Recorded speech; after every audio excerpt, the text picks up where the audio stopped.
ഇന്ന ബൈതൻ അൻത സാകിനുഹു ലൈസ മുഹ്താജൻ ഇലസ്സുർജി സല്ലി റബ്ബൽ ആലമീന അലാ സയ്യിദിൽ കൗനൈനി വസുർജി.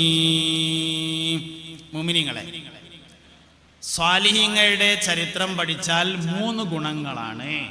ഒന്നാമത്തേത് മനസ്സുറപ്പ് കിട്ടും. മനസ്സിനെന്തെന്നില്ലാത്ത ഒരു ഉറപ്പ് കിട്ടും. രണ്ടാമത്തേത് ഇബാദത്തുകൾ സഹിയാവാൻ, ഇബാദത്തുകൾ ശരിയാവാൻ, ഇബാദത്തുകളുടെ നിയ്യത്ത് ശരിയാവാൻ ചരിത്രങ്ങളുടെ പിൻബലം ആവശ്യമാണ്.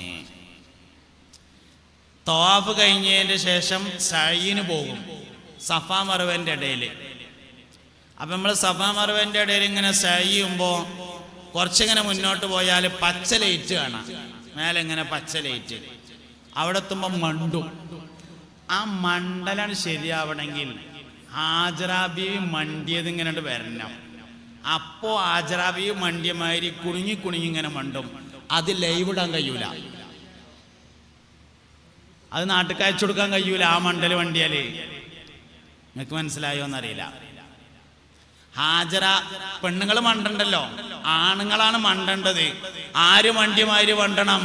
ഹാജറാബിയും മണ്ടിയമാതിരി മണ്ടും വേണം. അതൊരു കുണുങ്ങി കുണുങ്ങിയിട്ടുള്ളൊരു മണ്ടലേക്കാരം. അത് 756 ലൈവ് ഇടാൻ കഴിയൂല, നാട്ടിക്ക് ലൈവ് ഇടാൻ കഴിയൂല, അത് റെക്കോർഡ് ചെയ്യാൻ കഴിയൂല. അപ്പൊ ആ മണ്ടൽ ഇങ്ങോട്ട് ശരിയാവണമെങ്കിൽ ഉണ്ടല്ലോ, ഹാജറാബിയും മണ്ടിയത് ഇങ്ങനെ കൽബിക്കൊണ്ട് വരണം. ഇബാദത്തുകൾ ശരിയാവണമെങ്കിൽ അതിൻ്റെ പിന്നിലുള്ള താരീഖ് കൽബിലേക്ക് വരിക എന്നത് പ്രധാനമാണ്. എല്ലാ ഇബാദത്തുകളും അങ്ങനെ തന്നെയാണ്, ചെറുതും വലുതുമായ എല്ലാ ഇബാദത്തുകൾക്കും. മൂന്നാമത്തെ ഒരു കാര്യമുണ്ട്, മുൻഗാമികളായ ആളുകളുടെ താരീഖ് പഠിച്ചാൽ മൂന്നാമത്തെ ഒരു കാര്യമുണ്ട്. നമ്മൾ എവിടെയും എത്തിയിട്ടില്ലല്ലോ എന്ന് മനസ്സിലാകും, നമ്മളെടുക്ക് എത്തിയിട്ടില്ല എന്ന് മനസ്സിലാകും.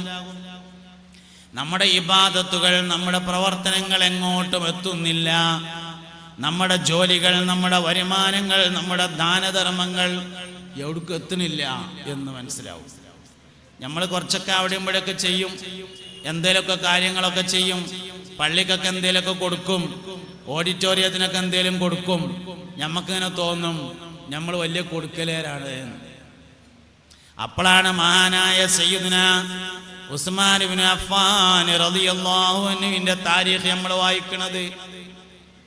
ഉസ്മാൻ ഇബ്നു അഫ്ഫാൻ റളിയല്ലാഹു അൻഹു മക്കയിൽ നിന്ന് മദീനയിൽ ചെന്നു.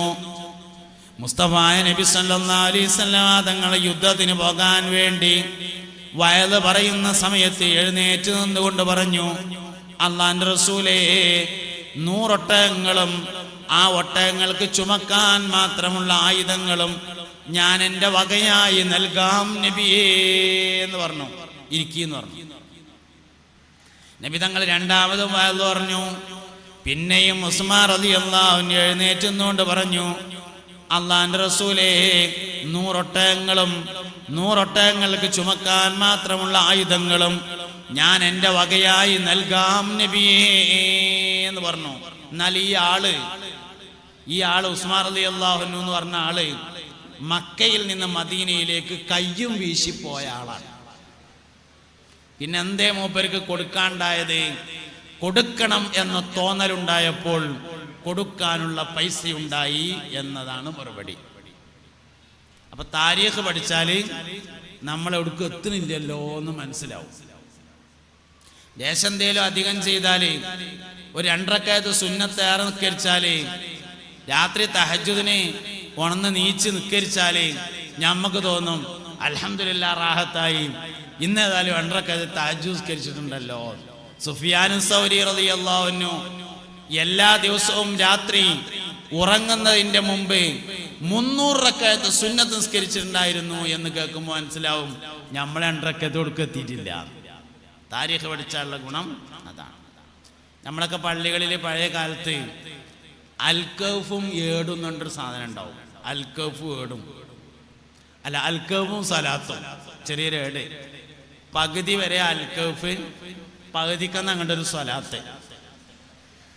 ദലായിലുൽ ഖൈറാത്ത് എന്ന അബുൽ ഹസൻ ഇർശാദുലി റളിയല്ലാഹു അൻഹുവിന്റെ ഗുരുനാഥനാൽ വദഅ് ചെയ്യപ്പെട്ട സ്വലാത്തിൽ നിന്ന് വെള്ളിയാഴ്ചയിലേക്ക് നിശ്ചയിക്കപ്പെട്ട ഭാഗമാണ് അൽകവും സ്വലാത്തും എന്ന ഏടിലുള്ളത്. ഇന്ന് നമ്മളെന്നും പള്ളികളിൽ ഈ ഏട് കാണൂല. പുതിയ പള്ളിയിലൊന്നും ഇതുണ്ടാവില്ല. ഒക്കെ നല്ല മുസാഫ് ഉണ്ടാവും. അത് സൗദിയിലെ ഖുറാൻ പ്രസ് അടിച്ചിങ്ങാണ്ട് ഫ്രീ ആയിട്ട് കൊടുക്കുന്നതുകൊണ്ട് ഉണ്ടാവും. നല്ല നല്ല മുസാഫ് എല്ലാ പള്ളിയിലും ഉണ്ടാവും. അൽകവും സ്വലാത്തും കാണൂല. എന്താ കാരണം? ഓതാൻ നേരല്ല എന്നുള്ളതാണ് കാരണം. എന്നാ നമ്മളെ വല്യപ്പ വെള്ളിയാഴ്ച രാവിലെ ജുമഅക്ക് ചെന്നിട്ട് 3 അൽകഫും അതിന്റെ ശേഷം സ്വലാത്തും ചൊല്ലിക്കഴിഞ്ഞതിന്റെ ശേഷമാണ് ളുഹറിന്റെ നിസ്കാരത്തിന്റെ ബാങ്ക് മുഅദ്ദിൻ കൊടുത്തിരുന്നത്. നമ്മളെ വിചാരം എന്താ വെച്ചാല് ഒരൽക്കഫ് കൊണ്ട് ഓതുമ്പോൾ തന്നെ നമുക്ക് തോന്നും ഇന്നത്തെ അൽക്കഫൊക്കെ കഴിഞ്ഞിട്ടുണ്ട് എന്ന്. അപ്പോഴാണ് വല്യപ്പ 3 ഓതിയുന്നു എന്നുള്ളത് മനസ്സിലാകുക. അപ്പൊ മനസ്സിലാവും ഇന്റെ അൽക്കഫ് എടുക്കും എത്തിയിട്ടില്ല. വല്യപ്പ 3 ഓതിയെന്ന് നമ്മൾ 1 പേജും എത്തിയിട്ടുള്ളൂ. അപ്പൊ അതിന് ബാങ്ക് കൊടുക്കാണ്. തുടങ്ങൽ വലിയ തുടങ്ങലാ. റമദാൻ മാസമായാൽ പഴമക്കാര് 3 ഖത്ത് എന്തായാലും ഓതും. ആദ്യത്തെ 10 ഒരു ഖത്തോതും, രണ്ടാമത്തെ 10 ഒരു ഖത്തോതും, മൂന്നാമത്തെ 10 ഒരു ഖത്തോതും. അതെന്തായാലും ഓതും. നമ്മൾ റമദാൻ 1 അന്ന് ദുഹ്റിന് വന്നിട്ട് ആ മുസാഫിന്റെ അടുത്തെങ്ങാണ്ട് ഇങ്ങനെ മറിച്ചെക്കണ ആ പലക ഇങ്ങനെ വെച്ചിട്ട് അയിമ മുസാഫിണ്ട് വെച്ചിട്ട് ഒരു തുടങ്ങലാണ് തുടങ്ങും. അലിഫ് ലാം മീം ദാലിക്കൽ കിതാബു ലാ റൈബ ഫീഹി ഹുദൽ ലിൽ മുത്തഖീൻ. 2 പേജ് കഴിയുമ്പോഴേക്ക് മൊബൈൽ കിർണി എന്ന് പറയും. എടുത്തു നോക്കുമ്പോ ഇന്നാ ലില്ലാഹി വ ഇന്നാ ഇലൈഹി റാജിഊൻ സ്റ്റിക്കർ ഇട്ട് കണ്ട് അവിടുന്ന് പോയാൽ പിന്നെ 25 വരിക. എന്നാ തന്നെ നമുക്ക് തോന്നും നല്ല ഓത്താണ് എന്ന്. അപ്പോഴാണ് പഴമക്കാരുടെ കഥ കിട്ടണത്. ആദ്യത്തെ 10 ഒരു ഖത്തം, രണ്ടാമത്തെ 10 ഒരു ഖത്തം, മൂന്നാമത്തെ 10. അബൂ ഹനീഫ ഇമാമേ സയ്യിദുനാ അബൂ ഹനീഫത്തൻ നുഅ്മാൻ റളിയല്ലാഹു അൻഹു താൻ മരണപ്പെട്ടാൽ മറവ് ചെയ്യേണ്ട സ്ഥലം എവിടെയാണെന്ന് തൻ്റെ ശിഷ്യന്മാർക്ക് നേരത്തെ കാണിച്ചു കൊടുത്തിട്ട് ആ സ്ഥലത്ത് പോയിരുന്ന് 40,000 ഖത്തം ഓതി തീർത്തിട്ടുണ്ടായിരുന്നു മഹാനായ സയ്യിദുനാ അബൂ ഹനീഫത്തൻ നുഅ്മാൻ റളിയല്ലാഹു അൻഹു. ചരിത്രം പഠിച്ചാൽ നമ്മൾ എത്തിയിട്ടില്ല എന്ന് മനസ്സിലാവും. നമുക്കിപ്പോൾ ഉസ്താദന്മാരെ കാണുമ്പോൾ വലിയ ബഹുമാനാണ്, ആദരവാണ്. ഷെയ്ഖുൽ ജാമി അവിടെ വന്ന് ഉദ്ഘാടനം നിർവഹിച്ചു പോയി. അള്ളാഹു ദീർഘായുസ്സും ആഫിയത്തും കൊടുക്കട്ടെ. ജീവിച്ചിരിക്കുന്നവരെ മദ്ഹ് ചെയ്യുന്നത് ശരിയല്ല. എന്നാലും ഒരു വാക്ക് പറയട്ടെ. 17-ാമത്തെ വയസ്സിൽ ജന്മനാട്ടിൽ ഖുതുബ ഓതാനും 20-ാമത്തെ വയസ്സിൽ തൻ്റെ പിതാവ് മുഅദ്ദിനായ പള്ളിയിൽ ഖാദിയാകാനും ആ ഖാദിസ്ഥാനം ഇപ്പോഴും തുടരാനും ഏതെങ്കിലും ഒരു മനുഷ്യന് സൗഭാഗ്യമുണ്ടായിട്ടുണ്ടെങ്കിൽ ആ മനുഷ്യനാണ് സമസ്ത കേരള ജംഇയ്യത്തുൽ ഉലമയുടെ ജനറൽ സെക്രട്ടറി എന്ന ഒരു വാക്ക് സാന്ദർഭികമായി ഞാൻ പറയട്ടെ. അള്ളാഹു ദീർഘായുസ് കൊടുക്കട്ടെ, ആഫിയത്ത് കൊടുക്കട്ടെ. സുഖല്ല, നല്ല ക്ഷീണമുണ്ട്, പ്രായത്തിന്റെ ബുദ്ധിമുട്ടുകളൊക്കെ ഉണ്ട്. എങ്കിലും ആ ളില്ലിനെ, ആ നിഴലിനെ അള്ളാഹു ദീർഘകാലം നമുക്ക് നിലനിർത്തി തരട്ടെ. ആമീന ബിറഹ്മതിക യാ അർഹമർ റഹീമീൻ. മുഅ്മിനീങ്ങളെ, ചരിത്രം പഠിച്ചാൽ ഒരുപാട് ഗുണമുണ്ട്. സാലിഹീങ്ങളുടെ ചരിത്രം പഠിച്ചാൽ ഒരുപാട് ഗുണങ്ങളുണ്ട്. ഏറ്റവും പ്രധാനപ്പെട്ടത് 3-ാമത്തെ കാര്യമാണ്, നമ്മൾ എവിടേക്കും എത്തിയിട്ടില്ല എന്ന് മനസ്സിലാവും. ഇല്ലെങ്കിൽ നമ്മൾ എന്തൊക്കെയോ ആണ്, നമ്മൾ എവിടൊക്കെയോ എത്തിയിട്ടുണ്ട് എന്ന് നമുക്ക് തോന്നും. ഇപ്പം എനിക്കിങ്ങനെ തോന്നുകയാണ്, ഞാൻ സാലിം പൈസി പ്രസംഗമല്ലേ, ഒറ്റ സ്വയവില്ല, വലിയ പ്രസംഗല്ലേ എന്നൊക്കെ ഇങ്ങനെ വിചാരിച്ച് നിൽക്കുമ്പോഴാണ് മുഹയ്യദ്ദീൻമാല പാടിയത്. മുഹയ്യദ്ദീൻമാല ഇങ്ങനെ പാടി നോക്കി. 40 കൊല്ലം മുഹയ്യദ്ദീൻ ഷെയ്ഖ് വയല് പറഞ്ഞു. 40 കൊല്ലം വയല് പറഞ്ഞു. 25 കൊല്ലം നാട്ടിൽ പഠിച്ചു, 25 കൊല്ലം വിദേശത്ത് പഠിച്ചു, 48 കൊല്ലം ദർസ് നടത്തി. 40 ഇറ്റാണ്ടോളം വയല് പറഞ്ഞോവർ നന്നായി 90 കൊല്ലം ഇരുന്നോവർ. 25 ആണ്ടോളം ചുറ്റി നടന്നോവർ. ഇരിയനായകൽക്കേ ടാരേയിരുന്നോവർ. അപ്പൊ മനസ്സിലാവും നമ്മളെ വേദമൊന്നും എടുക്കത്തിനില്ല തന്നെ. താരീഖ് കൊണ്ടുള്ള ഗുണം അതാണ്. ഈ സ്വാലിഹീങ്ങളെ പഠിക്കുക എന്ന് പറഞ്ഞാല് കുറേ മേപ്പെട്ടൊന്നും പഠിക്കണ്ട. നമ്മളെ വാപ്പാന്റെ പഠിച്ചാൽ തന്നെ നമ്മളെക്കാൾ സ്വാലിഹായിരിക്കും. വാപ്പാനെ പഠിച്ചാൽ തന്നെ സ്വാലിഹായിരിക്കും. വാപ്പാന്റെ പഠിച്ചാൽ അതിലേറെ സ്വാലിഹായിരിക്കും. വല്ലിപ്പാന്റെ വാപ്പാനെ പഠിച്ചാൽ അതിലേറെ സ്വാലിഹായിരിക്കും. ഓൽക്ക് എല്ലാത്തിനും നേരം ഉണ്ടായിരുന്നു. എല്ലാ കാര്യങ്ങൾക്കും അവർക്ക് സമയം ഉണ്ടായിരുന്നു. എന്നിട്ട് ഓൽക്ക് സമയം ബാക്കി ഉണ്ടായിരുന്നു. ഞമ്മക്ക് ഒന്നിനും നേരമില്ല, സമയമിട്ട് ബാക്കിയില്ല. അങ്ങനെയാണ്. ഓല് കടന്നുറങ്ങിയിരുന്നു, ഓല് കന്നുകൂട്ടിയിരുന്നു. എന്നാലോ സുന്നത്ത് ഫർദ് നിസ്കാരം എല്ലാ ദിവസവും രാത്രി ഇശാമാരിവിന്റെ ഇടയിൽ യാസീനും അൽബക്കറി സൂറത്തുൽ വാഖിയും തബാറക്കും ഹദ്ദാദും ദിക്റും എല്ലാം ചെല്ലുമായിരുന്നു. അങ്ങനെയാണ്. ഒരു 70,000 ദിക്റ് എല്ലാവരും അവനാന് വേണ്ടി ചെല്ലണം കേട്ടോ. സാന്ദർഭികമായിട്ട് ഞാൻ പറഞ്ഞതാണ്. മരിച്ചതിന് ശേഷം പള്ളിക്കുന്ന എല്ലിക്കോളൊന്ന് കാത്തിക്കരുത്. അത് കിട്ടിയാ കിട്ടി, പോയാ പോയി. അങ്ങനെയാണ്. എത്ര കാലം ചെല്ലണ തലമുറ നിലനിൽക്കുന്നൊന്നും പറയാൻ കഴിയൂല. നിലനിൽക്കട്ടെ എന്ന് ആഗ്രഹിക്കാം, അതിന് ദുആ ചെയ്യാം. അള്ളാഹു അങ്ങനെയൊക്കെയുള്ള സുന്നത്ത് ജമാഅത്തിന്റെ തലമുറയെ നിലനിർത്തട്ടെ. അതേ സമയത്ത് അതൊക്കെ ഭാഗ്യം പോലെ ഇരിക്കും. അവനാന്റെ 70,000 അവനാൻ തന്നെ ചെല്ലണം. മറ്റേ കിട്ടിയെങ്കിൽ കിട്ടിക്കോളും. 70,000 70 ദിവസം ചെല്ലിയാൽ, 70 പ്രാവശ്യം ചെല്ലിയാൽ ലാ ഇലാഹ ഇല്ലല്ലാഹയുടെ റിയാദ് വിടുമെന്നാണ്. 70,000 1, 70,000 2, അങ്ങനെ 70,000 ചെല്ലിയാൽ ലാ ഇലാഹ ഇല്ലല്ലാഹയുടെ റിയാദ് വിടുമെന്നാണ്.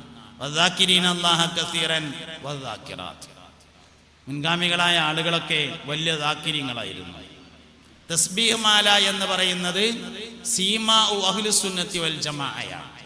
സുന്നത്ത് ജമാഅത്തിന്റെ ആളുകളുടെ അടയാളമാണ് തസ്ബീഹ് മാല. മുസ്തഫ നബി സല്ലല്ലാഹു അലൈഹി വസല്ലം തങ്ങൾക്ക് ഒരു ചെറിയ നാരുണ്ടായിരുന്നു, ഒരു കയറുണ്ടായിരുന്നുവെന്നും അതിൽ കുറെ കെട്ടുകൾ ഉണ്ടായിരുന്നുവെന്നും തസ്ബീഹുകളും ദിക്റുകളും ചെല്ലുമ്പോൾ ആ കെട്ടുകൾ മറിക്കാറുണ്ടായിരുന്നുവെന്നും ഇമാം ഖുർത്തുബി റളിയല്ലാഹു അൻഹു ഉദ്ധരിച്ചിട്ടുണ്ട്. അതാണ് തസ്ബീഹ് മാലയുടെ അടിസ്ഥാനം. ഹഫ്സ ബിവി റളിയല്ലാഹു അൻഹക്ക് കുറെ ഈത്തപ്പഴത്തിന്റെ കുരുകൾ ശേഖരിച്ചു വെച്ചിരുന്നു എന്നും ദിക്റ് ചെല്ലുമ്പോൾ അതിൽ നിന്ന് ഓരോന്നും മാറ്റി വെക്കാറുണ്ടായിരുന്നു എന്നും കഴിഞ്ഞാൽ അവിടുന്നിട്ട് ഇങ്ങടന്നെ വെക്കും, അങ്ങനെ എണ്ണം പിടിക്കാറുണ്ടായിരുന്നു എന്നും റിപ്പോർട്ട് ചെയ്യപ്പെട്ടിട്ടുണ്ട്. അതാണ് തസ്ബീഹ് മാലയുടെ അടിസ്ഥാനം. നിഅമൽ മുദക്കിറു അസ്സുബ്ഹ, ഏറ്റവും നല്ല മരണത്തെ ഓർമ്മപ്പെടുത്തുന്ന വസ്തു തസ്ബീഹ് മാലയാണെന്ന് അഷ്റഫുൽ വറ ഹബീബുനാ റസൂലുള്ളാഹി സല്ലല്ലാഹു അലൈഹി വസല്ലമ തങ്ങൾ പറഞ്ഞിട്ടുണ്ട്. അതുകൊണ്ട് എല്ലാവർക്കും ഒരു തസ്ബീഹ് മാല വേണം. കൊണ്ടടക്കണം എന്നല്ല ഞാൻ പറഞ്ഞു കേട്ടോ, വേണമെന്നാണ് പറഞ്ഞത്. പഞ്ചിട്ട് വരെ കിടക്കുമ്പോഴേ എൻ്റെ ആ തസ്ബീഹ് ഒന്നും എടുക്കാന്ന് പറയാൻ കഴിയണം. പഞ്ചിട്ട് വരെ കിടക്കുമല്ലോ, അപ്പൊ എൻ്റെ ആ തസ്ബീഹ് മാല എടുത്താ എന്ന് പറയാൻ കഴിയണം. അതിങ്ങനെയാണ് കയ്യെ പിടിച്ചാല് അറിയാതെ ദിക്ർ ഇങ്ങനെ വരും. ഏറ്റവും നല്ല ഓർമ്മപ്പെടുത്തുന്ന വസ്തുവാണ് തസ്ബീഹ് മാല എന്ന് അഷ്റഫുൽ വറ ഹബീബുനാ റസൂലുള്ളാഹി സല്ലല്ലാഹു അലൈഹി വസല്ലം തങ്ങൾ പറഞ്ഞതായി കാണാം. കൂട്ടത്തെ പറഞ്ഞേ ഉള്ളൂ. അതുകൊണ്ട് വലിയ ദാക്കിര്യങ്ങളായിരിക്കണം നമ്മൾ. മുൻഗാമികളായ ആളുകൾ എന്തിനു നേരല്ലെങ്കിലും ഓൽക്ക് അത്യാവശ്യം ദിക്റും സലാത്തും ചെല്ലാനുള്ള നേരം ഉണ്ടായിരുന്നു. അത്യാവശ്യം ഖുർആൻ ഓതാനുള്ള നേരം ഉണ്ടായിരുന്നു. വാഖീം തബാറക്ക് ഓതാനുള്ള നേരം ഉണ്ടായിരുന്നു. ഈമാനോടുകൂടെ മരിക്കണമെങ്കിൽ 3 കാര്യം നിർബന്ധമായി അനുഷ്ഠിക്കണം എന്നാണ്. ഈമാനോടുകൂടെ മരിക്കണമെങ്കിൽ 3 കാര്യങ്ങൾ നിർബന്ധമായും അനുഷ്ഠിക്കണമെന്നാണ്. ഒന്നാമത്തെ കാര്യം വൃത്തിയോടുകൂടെ നടക്കണം, എന്നാലാണ് ഈമാനോടുകൂടെ മരിക്കുക. എപ്പോഴും ശരീരവും വസ്ത്രവും കാലും കയ്യും പല്ലും മുഖവും എല്ലാം എപ്പോഴും വൃത്തി ഉണ്ടായിരിക്കണം. വൃത്തിയോടുകൂടെ ജീവിക്കുന്ന ആൾക്കാണത്രേ കലിമ ചൊല്ലി മരിക്കാൻ കഴിയുന്ന ഒരാൾ. കലിമ ചൊല്ലി മരിക്കാൻ കഴിയണമെങ്കിൽ രണ്ടാമത്തേത് വെള്ളിയാഴ്ച അൽ കഹ്ഫ് സൂറത്ത്